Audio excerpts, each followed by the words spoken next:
Hello and welcome again to this video snippet from Brookhouse Hypnotherapy. My name is Shaun Brookhouse. A common question that I get asked is, what sort of conditions can hypno-psychotherapy treat? Well, they fall into a certain number of categories. I'd like to go through each of them with you just briefly. The first are thoughts and ideas.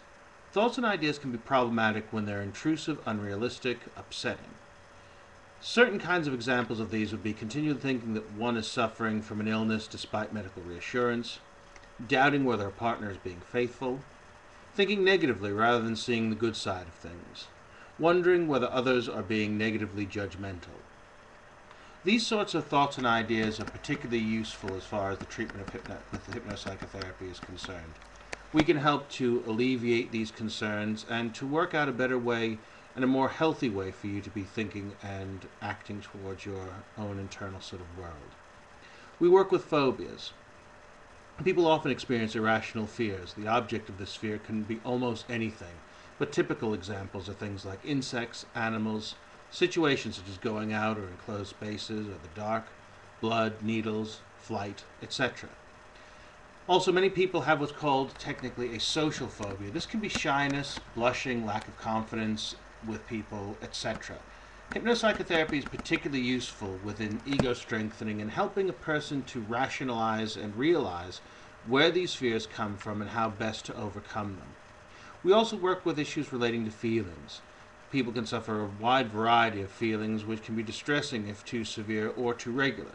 For example, panic attacks, anxiety, jealousy, guilt, anger, low self-esteem, lack of confidence. One could argue that in psychological terms, most difficulties people undertake and most people go through could fit under the feelings category. We're not feeling the way we want to feel, therefore we need assistance in helping us to move from where we are now to where we'd ideally like to be. And that usually involves getting our feelings into check. In other words, taking control of the way we feel rather than having our feelings take control of us. We also work with habitual issues, things like smoking, nail biting, poor sleep patterns, and occasionally more deep-seated compulsions like drinking or gambling. Habits are things that human beings go through anytime, all the time. And for most of us, we outgrow habits and we pick up new ones. We work from a behavioral modification perspective with hypnopsychotherapy, which assists the client to change the way they exhibit their habits, find out the reasons why they have the habit in the first place, and help to eradicate it. In cases like smoking, for example, this is usually done in a single session protocol, which assists people from getting to the point of desiring to be a non-smoker to actually being a non-smoker. We occasionally work with medical issues, but these can be dealt with hypnosis and hypnopsychotherapy, but only undertaken under a physician's referral and supervision. Things like pain management, preparation for surgical procedures, etc. We also work with stress-related disorders.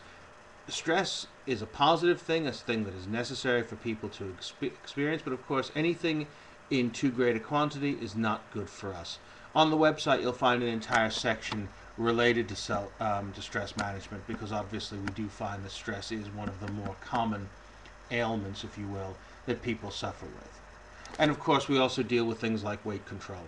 Weight control can be a habitual issue. That's where people put on weight, and a properly trained hypnopsychotherapist will be able to work with an individual to bring about changes in eating and activity habits in order to bring the weight under control. But more importantly even than that is to maintain a new relationship with food, a healthier, happier relationship with food, which obviously is in the client's best interest.